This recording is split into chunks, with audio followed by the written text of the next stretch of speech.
वक्त बदलते हुए देर नहीं लगती। आज अगर आप पर अच्छा वक्त है तो कल बुरा वक्त भी आ सकता है। इस बात का एहसास मुझे उस वक्त हुआ जब मेरी ज़रा सी गलती पर बॉस ने मुझे गुस्से से डांट दिया था। उसने मुझे इतनी बातें सुनाई कि मेरे लिए अपने गुस्से को ज़ब्त करना मुश्किल हो गया था। मैंने एक लम्हे में फ़ैसला किया और फिर इस्तीफ़ा देकर बॉस के मुंह पर मारा था। मेरे दोस्त अरसलान ने मुझे इस बात से बाज रहने की कोशिश की थी। अरे क्या करे हो मुस्तफ़ा, तुम बॉस को इस्तीफ़ा दे रहे हो। अगर ये जॉब चली गई तो क्या करोगे? तुम कैसे अपने घर की ज़रूरियात पूरी करोगे? कैसे घर का खर्चा चलाओगे? तुम्हारी बीवी, बेटी और बेटा वो सब क्या करेंगे? क्या सोचा है तुमने? मैंने अपने दोस्त का हाथ ज़ोर से झटक दिया था। मुझे अब मज़ीद ये ज़िल्लत वाली ज़िंदगी नहीं गुजारनी। बॉस के पास अगर नौकरी कर रहा हूँ तो इसका मतलब ये नहीं कि मैंने अपनी इज़्ज़त नफ्स को भी उसके पास गिरवी रख दिया है। कब तक मैं इस इंसान का रवैया बर्दाश्त करूँ? मुझे ये सब रवैये सहने की आदत नहीं है। एक लम्हे में ही मैं जज्बाती हो गया था। भूल गया था कि अब मैं अकेला नहीं बल्कि मेरे साथ-साथ 3 ज़िंदगियाँ जुड़ी हुई हैं।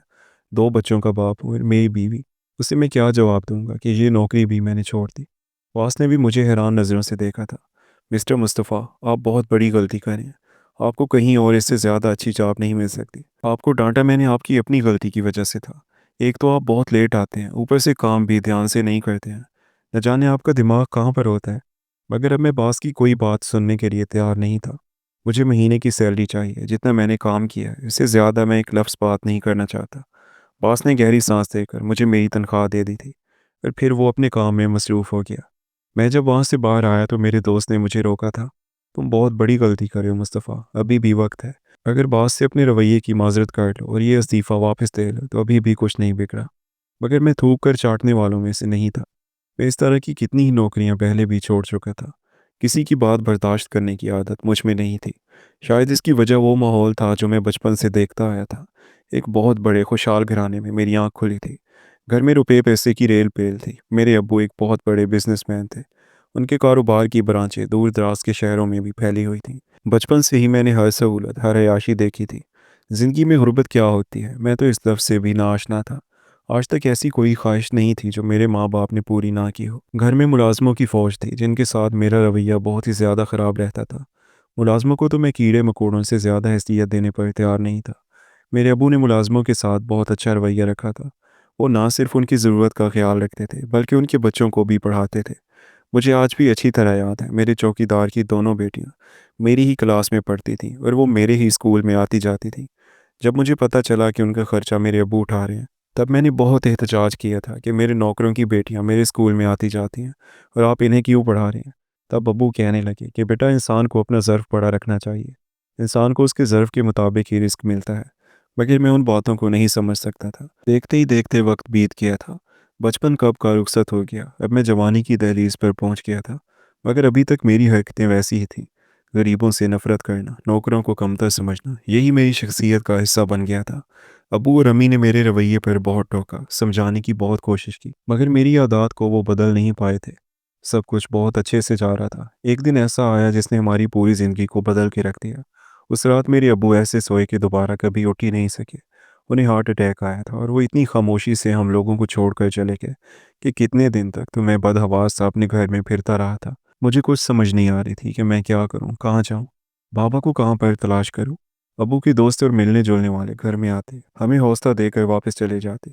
मेरी और अम्मी की जैसे सारी जिंदगियां ही अंधेरी हो गई थी। उन्हीं दिनों मुझ पर एक ऐसा इंकशाफ हुआ जिसने मेरी पूरी दुनिया और मेरी पूरी हस्ती को उलट पलट कर रख दिया था। अभी मैं बाप के अचानक बिछड़ जाने के सदमे से संभला भी नहीं था कि ज़िंदगी ने वो रुख बदला जिसका तस्वर मैंने कभी ख्वाब में भी नहीं किया था। एक दोपहर जब मैं और अम्मी घर के उदास आंगन में बैठे अब्बू की यादों में खोए हुए थे तभी हमारे दिरीना वकील साहब तशरीफ़ लाए। उनके हाथ में मौजूद काली फाइल देखकर मेरे दिल में एक अनजाना सा खौफ लहराने लगा। वकील साहब ने चंद लम्हे खामोशी से हमारी तरफ देखा। उनकी नज़रों में हमदर्दी भी थी और एक कड़वा सच भी। उन्होंने वो फाइल मेज़ पर रखी और बोले, मुस्तफ़ा बेटा, मुझे बहुत अफसोस है कि इस नाजुक वक्त में मुझे ये सब कहना पड़ रहा है, लेकिन हक़ाइक़ बहुत तल्ख़ हैं। तुम्हारे वालिद के जाने के बाद जब मैंने उनके बिज़नेस के हिसाबात देखे तो मालूम हुआ कि पिछले 5 सालों से वो शदीद खसारे में थे। इस खसारे को पूरा करने के लिए उन्होंने मार्केट से सूद पर भारी कर्जे लिए थे। वकील साहब का हर लफ्ज़ मेरे कानों में पिघले हुए शीशे की तरह उतर रहा था। उन्होंने मज़ीद बताया कि ये आलीशान बंगला जिसमें हम रह रहे हैं, ये कीमती गाड़ियाँ जो गैराज में खड़ी हैं, और वो बैंक बैलेंस जिस पर हम फ़ख्र करते हैं, अब हमारा नहीं रहा। अब्बू ने ये सब कुछ गिरवी रखा हुआ था। कर्ज़ की रकम अपनी असल से कहीं ज़्यादा हो चुकी थी और अब बैंक और कर्ज का अपना हक लेने के लिए तैयार खड़े थे। अम्मी ये सुनकर सकते में आ गई, उनके होंठ लरसने लगे। वकील साहब, ये आप क्या कह रहे हैं? उन्होंने तो हमें कभी कानो कान खबर ना होने दी कि हम रेत के ढेर पर बैठे हुए हैं, मगर हकीकत यही थी। ऐशो इशरत को वो महल ताश के पत्तों की तरह बिखर चुका था। अगले चंद दिन मेरी ज़िंदगी के स्याह तरीन दिन थे।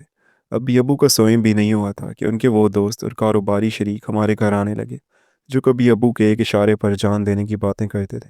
उनके लहजे जो कभी शहद की तरह मीठे हुआ करते थे, अब जहर आलूद हो चुके थे। वो लोग जो हमारे दस्तरखान की रौनक हुआ करते थे, अब वो हमारे घर में दाखिल होकर सामान की फहरिस्तें बनाने लगे। मुझे याद है जब मैंने अबू के सबसे करीबी दोस्त अंकल जमील से हाथ जोड़कर कहा था, अंकल, अभी अबू को गए चंद दिन हुए हैं, हमें थोड़ी मोहलत दे दें, हम सब कुछ ठीक कर देंगे। तो उन्होंने मेरा हाथ चटक कर कहा था, बेटा, कारोबार में कोई रिश्तेदारी या दोस्ती नहीं होती, हमें अपना पैसा वापस चाहिए, चाहे तुम ये घर बेचो या खुद को। ये वो लम्हा था जब मुझे पहली बार एहसास हुआ कि दुनिया सिर्फ चढ़ते हुए सूरज को सलाम करती है। मैंने सोचा कि शायद कानून मेरी मदद करेगा। मैं अदालतों के चक्कर लगाने लगा। वो क्लास से मिला, लेकिन वहाँ का निज़ाम देखकर मेरी रूह कांप गई। बगैर पैसे के कोई मेरी फाइल को हाथ लगाने के लिए तैयार ही नहीं था। मैं जिसके पास भी गया, उसने मदद की बजाय अपनी जेब भरने का मुतालबा किया। मेरे पास तो अब 2 वक्त की रोटी के पैसे भी नहीं बच रहे थे। मैं उनकी हिवस कैसे मिटाता? मुझे अंदाज़ा हुआ कि यहाँ इंसाफ सिर्फ दौलतमंदों की लौंडी है। आखिरकार वो मनहूस घड़ी आ गई जब हमें अपना वो महल नुमा घर छोड़ना पड़ा।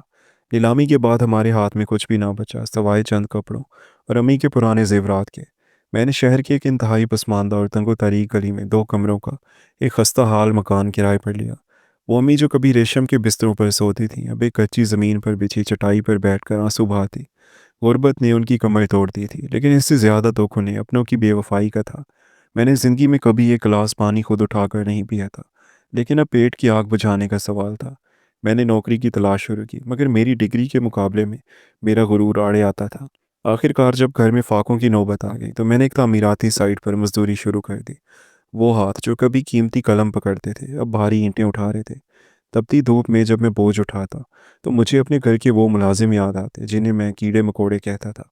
कुदरत ने मुझे उन्हीं की सफ़ में ला खड़ा किया था।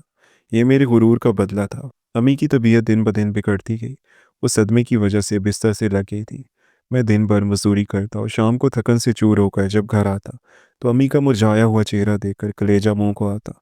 उनके इलाज के लिए पैसे नहीं थे, और वो लोग जिनके बच्चों की फीसें मेरे अबू भरते थे, आज वो हमें पहचानने से बेइनकारी थे।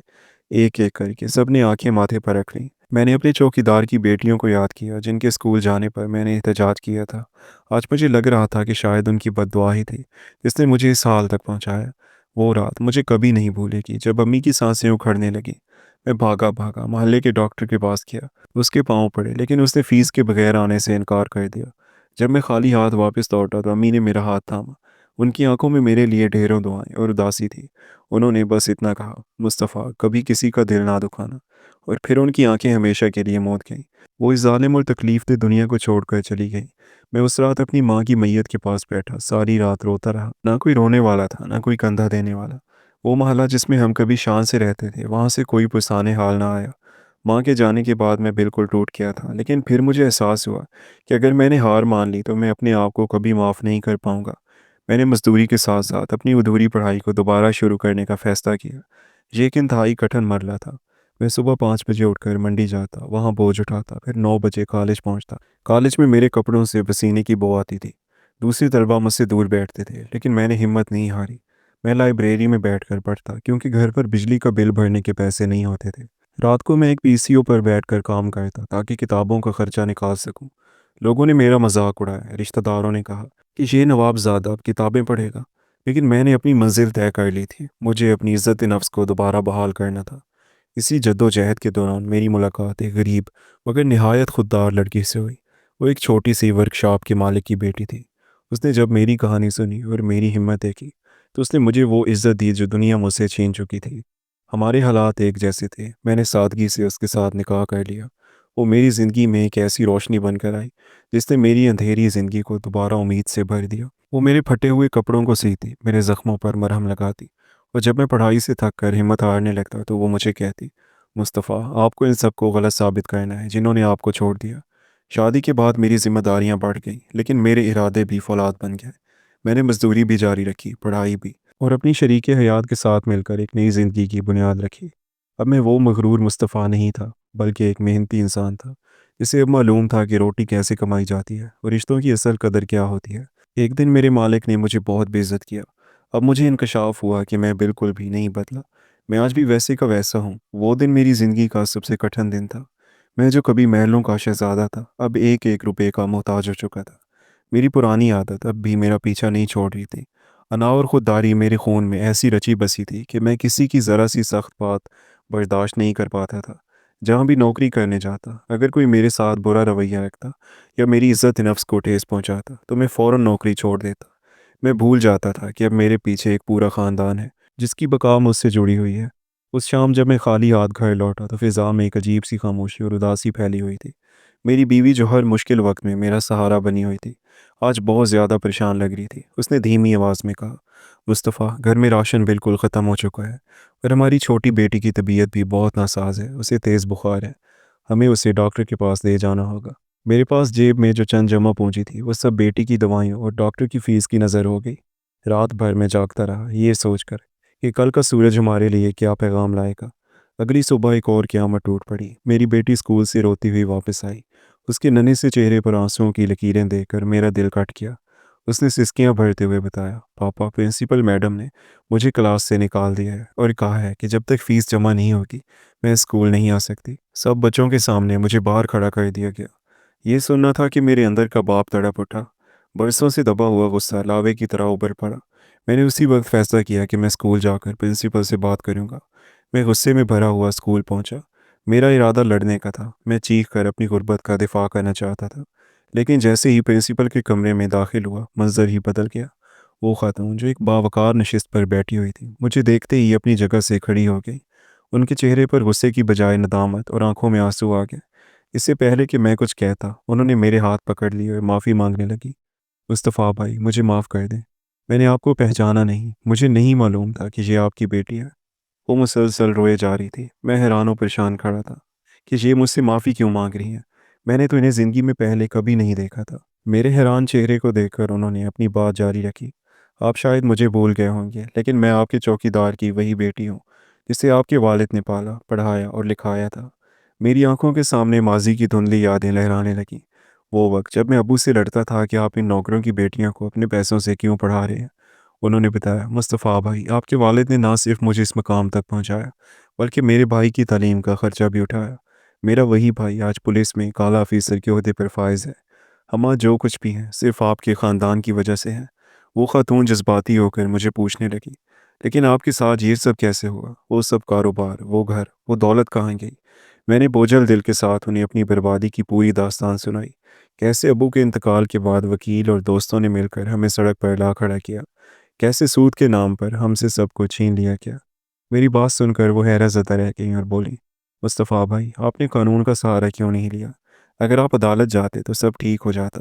میں نے تلخ لہجے میں جواب دیا، بہن میں گیا تھا، لیکن میرے پاس تو وکیل کی فیس کے پیسے بھی نہیں تھے، میں قانون کیسے خریدتا؟ ان کے چہرے پر ایک پختہ عزم آ گیا۔ انہوں نے کہا، اب آپ فکر نہ کریں، میں ابھی اپنے بھائی سے بات کرتی ہوں، نیکی کبھی ضائع نہیں جاتی۔ آج وہ وقت ہے کہ ہم آپ کے خاندان کا احسان چکائیں۔ انہوں نے فوراً اپنے بھائی کو فون کیا جو پولیس میں بڑے عہدے پر تھے۔ ان کے بھائی نے جب یہ سنا کہ ان کے محسن کا بیٹا اس سال میں ہے تو وہ تمام کام چھوڑ کر فوراً وہاں پہنچ گئے۔ اس کے بعد جو ہوا وہ کسی معجزے سے کم نہیں تھا۔ ان لوگوں نے میرا کیس دوبارہ کھلوانے کا فیصلہ کیا۔ ان کا ایک بہت قریبی دوست شہر کا نامور جج تھا اور ایک انتہائی قابل وکیل بھی ان کے ساتھ جڑا ہوا تھا۔ ان سب نے مل کر جب میرے ابو کے پرانے کاغذات اور ان نام نہاد دوستوں کے دعووں کی جانچ پڑتال کی تو ایک لرزہ خیز حقیقت سامنے آئی۔ پتہ چلا کہ وہ تمام کاغذات جن کی بنیاد پر ہم سے ہمارا گھر اور بزنس چھینا گیا تھا وہ سراسر جعلی تھے۔ ان لوگوں نے ابو کے انتقال کے بعد ان کے فرضی دستخطوں سے پاور آف اٹارنی اور قرض کے کاغذات تیار کیے تھے۔ وکیل نے عدالت میں ثابت کر دیا کہ وہ سب کچھ اب بھی قانونی طور پر میرے ہی نام تھا۔ سود کا وہ جال محض ایک دھوکہ تھا تاکہ ایک ناتجربہ کار وارث کو بے دخل کیا جا سکے۔ پولیس افیسر نے اپنی طاقت کا استعمال کرتے ہوئے ان دھوکے بازوں کو گرفتار کر لیا جنہوں نے برسوں ہمیں سڑکوں پر رلایا تھا۔ وہ لوگ جو کبھی میرے سامنے سینہ تان کر کھڑے ہوتے تھے اب پولیس کی حراست میں معافی مانگ رہے تھے۔ جج نے تمام حقائق کو مد نظر رکھتے ہوئے فیصلہ میرے حق میں سنایا۔ چند ہی مہینوں میں مجھے میرا وہی محل نما گھر، وہ فیکٹریاں اور وہ سب کچھ مل گیا جو مجھ سے چھین لیا گیا تھا۔ میں دوبارہ اسی مقام پر آ کر کھڑا ہو گیا جہاں سے گرا تھا، لیکن اب میں وہ پرانا مصطفیٰ نہیں تھا۔ اب میں ایک بدلا ہوا انسان تھا۔ مجھے سمجھ آ گئی تھی کہ انسان کی اصل دولت پیسہ نہیں ہے، بلکہ وہ نیکی ہے جو وہ دوسروں کے ساتھ کرتا ہے۔ آج جب میں اپنے اسی گھر کے وسیع لان میں بیٹھتا ہوں تو مجھے ابو کی وہ بات یاد آتی ہے، بیٹا ظرف بڑا رکھو، رزق ظرف کے مطابق ملتا ہے۔ میری بیٹی اب اسی اسکول میں فخر سے جاتی ہے، اور وہ پرنسپل اب میری بہن کی طرح ہمارے گھر آتی ہے۔ میں نے سیکھ لیا کہ وقت بدلتے دیر نہیں لگتی، لیکن جو نیکی ہم دریا میں ڈالتے ہیں وہ طوفانوں میں ہمارا ہاتھ تھامنے کے لیے واپس ضرور آتی ہے۔ میں نے اللہ تعالیٰ کا شکر ادا کیا کہ اس نے مجھے آزمائش میں ڈال کر میرا تکبر خاک میں ملا دیا، اور پھر اپنی رحمت سے مجھے وہ سب کچھ عطا کیا جس کا اب واقعی حقدار بن چکا تھا۔ میری محنت، میری پڑھائی، اور میری وہ غریب لیکن وفادار بیوی، سب مل کر میری کامیابی کی گواہی دے رہے تھے۔ کاروبار دوبارہ سنبھالتے ہی میں نے سب سے پہلی تبدیلی اپنے رویے میں کی۔ میں نے اپنی فیکٹریوں کے باہر ایک بڑا بورڈ لگوایا جس پر لکھا تھا، یہاں انسانوں کی عزت نفس سب سے پہلے ہے۔ میں نے مزدوروں کی اجرت میں اضافہ کیا اور ایک فلاحی فنڈ قائم کیا جس کا مقصد غریب ملازمین کے بچوں کی اعلیٰ تعلیم کے اخراجات اٹھانا تھا۔ میں اب ہر ملازم سے خود ملتا، ان کے ساتھ بیٹھ کر کھانا کھاتا اور ان کے مسائل سنتا۔ مجھے احساس ہو گیا تھا کہ یہ سب ملازم کیڑے مکوڑے نہیں بلکہ وہ ستون ہیں جن پر میرا کاروبار کھڑا ہے۔ میں نے اس سکول میں بھی ایک بڑی رقم عطیہ کی جہاں سے میری بیٹی کو نکالا گیا تھا، تاکہ وہاں کسی اور غریب بچے کو فیس نہ ہونے کی وجہ سے کلاس سے باہر نہ نکالا جائے۔ میری زندگی کا مقصد اب صرف پیسہ کمانا نہیں بلکہ دوسروں کی زندگیوں میں آسانیاں پیدا کرنا بن گیا تھا۔ میں نے اپنی پڑھائی بھی مکمل کی اور اب میں ایک پڑھا لکھا اور باشعور بزنس مین تھا۔ دوستو، اگر آپ اسی طرح کی مزید سبق آموز اسٹوریاں سننا چاہتے ہیں تو ہمارے اس چینل کو سبسکرائب کر دیں۔ آپ سے ملاقات ہوگی اگلی ویڈیو میں۔ اللہ حافظ۔